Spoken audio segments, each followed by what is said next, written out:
பாஸ்கா ஐந்தாம் சனி. முதல் வாசகம். மாசிதோனியாவுக்கு வந்து எங்களுக்கு உதவி செய்யும். திருத்தூதர் பணிகள் நூலிலிருந்து வாசகம். 16ஆம் அதிகாரம் 1 முதல் 10 முடிய உள்ள இறை வார்த்தைகள். அந்நாட்களில் பவுல் திறுபை, லிஸ்திரா ஆகிய நகர்களை வந்தடைந்தார். லிஸ்திராவில் திமோத்தேயு என்னும் பெயருள்ள சீடர் ஒருவர் இருந்தார். அவருடைய தாய் ஆண்டவரிடம் நம்பிக்கை கொண்ட ஒரு யூதப் பெண். தந்தையோ கிரேக்கர். திமோத்தேயு லிஸ்திராவிலும் இக்கோனியாவிலும் உள்ள சகோதர சகோதரிகளிடையே நற்சான்று பெற்றவர். பவுல் அவரை தம்முடன் கூட்டிச் செல்ல விரும்பினார்.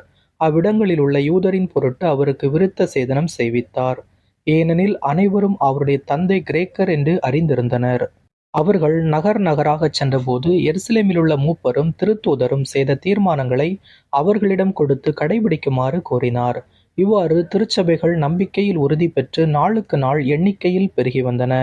பின்பு ஆசியாவில் இறை வார்த்தையை அறிவிக்காதவாறு தூய ஆவியார் தடுக்கவே அவர்கள் பிரிகிய கலாத்திய பகுதிகளை கடந்து சென்றனர்.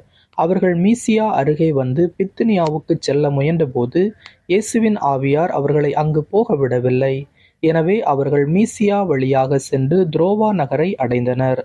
பவுல் அங்கு இரவில் ஒரு காட்சி கண்டார். அதில் மாசிதோனியர் ஒருவர் வந்து நின்று, நீர் மாசிதோனியாவுக்கு வந்து எங்களுக்கு உதவி செய்யும் என்று வேண்டினார்.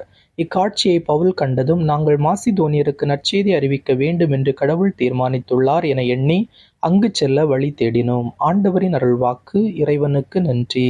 பதிலுரை பாடல் பல்லவி. அனைத்துலகோரை ஆண்டவரை ஆர்ப்பரித்து வாழ்த்துங்கள். அனைத்துலகோரை ஆண்டவரை ஆர்ப்பரித்து வாழ்த்துங்கள். அனைத்துலகோரை ஆண்டவரை ஆர்ப்பரித்து வாழ்த்துங்கள். ஆண்டவரை மகிழ்ச்சியுடன் வழிபடுங்கள். மகிழ்ச்சி நிறை பாடலுடன் அவர் திருமுன் வாருங்கள். பல்லவி. அனைத்துலகோரை ஆண்டவரை ஆர்ப்பரித்து வாழ்த்துங்கள். ஆண்டவரே கடவுள் என்று உணருங்கள். அவரே நம்மை படைத்தவர், நாம் அவர் மக்கள், அவர் மேய்க்கும் ஆடுகள். பல்லவி. அனைத்துலகோரை ஆண்டவரை ஆர்ப்பரித்து வாழ்த்துங்கள். ஏனெனில் ஆண்டவர் நல்லவர், என்றும் உள்ளது அவர்தம் பேரன்பு. தலைமுறை தோறும் அவர் நம்பத்தக்கவர். பல்லவி. அனைத்துலகோரை ஆண்டவரை ஆர்ப்பரித்து வாழ்த்துங்கள். அல்லேலூயா.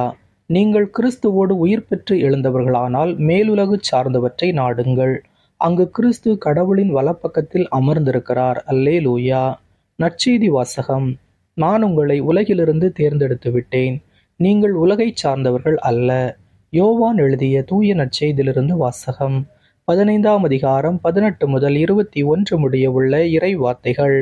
அக்காலத்தில் இயேசு தம் சீடரை நோக்கி கூறியது, உலகு உங்களை வெறுக்கிறது என்றால் அது உங்களை வெறுக்கும் முன்னே என்னை வெறுத்தது என்பதை தெரிந்து கொள்ளுங்கள். நீங்கள் உலகை சார்ந்தவர்களாக இருந்திருந்தால் தனக்கு சொந்தமானவர்கள் என்னும் முறையில் உலகு உங்களிடம் அன்பு செலுத்தியிருக்கும். நான் உங்களை உலகிலிருந்து தேர்ந்தெடுத்து விட்டேன், நீங்கள் உலகை சார்ந்தவர்கள் அல்ல. எனவே உலகு உங்களை வெறுக்கிறது. பணியாளர் தலைவரை விட பெரியவர் அல்ல என்று நான் உங்களுக்கு கூறியதை நினைவில் வைத்துக் கொள்ளுங்கள். என்னை அவர்கள் துன்புறுத்தினார்கள் என்றால் உங்களையும் துன்புறுத்துவார்கள்.